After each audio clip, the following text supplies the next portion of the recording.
జ్ఞానత్రయానికి దిశ నిర్దేశించుటకు అందాల తార కాంతి కిరణాలతో కనువిందు చేసిన దినం, అంబరాన కోటి సూర్య ప్రభలతో ఉదయించిన క్రీస్తును చూపుటకు బెత్లెహేము తార అరుదించిన దినం,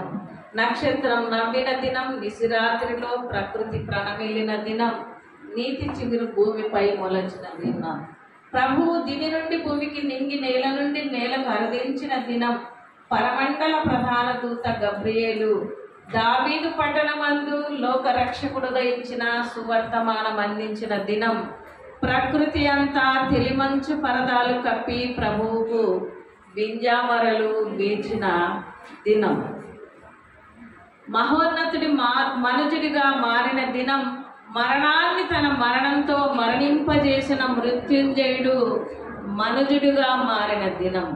మరణాన్ని తన మరణంతో మరణింపచేసిన మృత్యుంజయుడు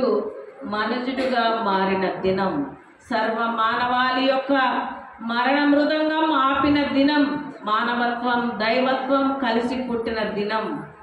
మహిమరాజు మానవుని మహిమలోకానికి ఆహ్వానించుటకు వచ్చిన దినం, మానవ సంబరాలు అంబరాన్నంటే అపురూప దినం, షాలేం రాజు శాంతి రాజు షిలోహు రాజు సమాధానాన్ని ప్రకటించిన ప్రపంచ శాంతి దినం, సర్వోన్నతుడు సంతోషించిన సువర్ణ దినం,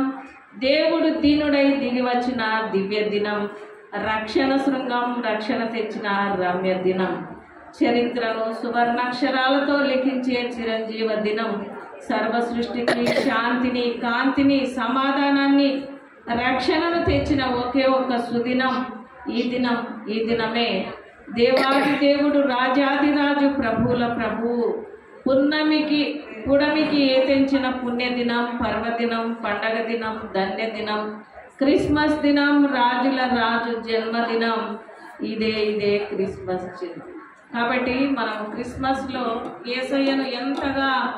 ఆరాధిస్తామంటే ఆయనకి ఇష్టలైన మనుషులకే భూమి మీద సమాధానం.